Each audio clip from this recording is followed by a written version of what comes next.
नमस्कार बंधुरा कल के आमी बोलेছিলাম मोचार घंटेर एक सहज रेसिपि देবो एकदम निरामिष। प्रथमे मोचाके आमी छाड़िए प्रेसार कुकारे आमी सेদ্ধ करे निয়েছি। प्रेसार कुकार सेদ্ধ करे जल झरिए हाथ दिए खूब भालो करे मैश करे निয়েছি। तारपरे आमी कड़ाईते आलू डुमो डुमो करे केटे जिरे शुकनो लंका फोड़न दिए नुन हलुद दिए कषते दिएছি। और मैश करा इसे मोचार मध्य आमी जिरेर गुঁড়ো धनेर गुঁড়ো दिएছি। अन्य कोनो मशला देওয়া যায় না मोचाते, आदा दिले भालो लागे ना खेते। এবং এটা কাঁচা লঙ্কা দিয়ে তৈরি, কারণ শুকনো লঙ্কা দিলে খেতে খুবই খারাপ লাগবে বেশি ঝাল হলে। মোচাটা যেহেতু নোনতা তার জন্য এতে মিষ্টিটা বেশি একটু দিতে হবে, বেশি বলতে মোটামুটি যে যেরকম খায়। আর অনেকে মোচা ঘন্ট ছোলা দিয়ে খায়, সেই জন্য তারা ছোলাটা আগে ভিজিয়ে একবারে সেদ্ধ করে নিতে হবে মোচার সঙ্গে।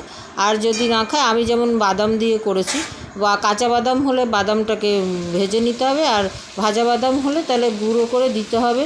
এবার মোচাটাকে তারপর আলুটা যখন কষা হয়ে এলো নুন হলুদ দিয়ে, তারপরে আমি মোচাটাকে ঢেলে দিলাম। ওর মধ্যে জিরের গুঁড়ো ধনের গুঁড়ো লঙ্কা সমস্ত দেওয়া ছিল। এবার যখন এরকম একটা মাখা মাখা টেক্সচার এলো তখন ওর মধ্যে আমি ঘি দিলাম, যেহেতু নিরামিষ তরকারি তাই ঘিটা দিলে ভালো হয়।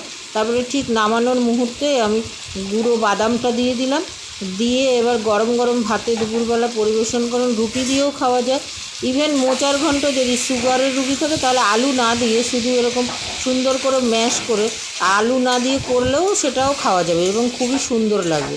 আপনারা করে খেয়ে দেখবেন, মনে হচ্ছে ভালোই লাগবে আপনাদের।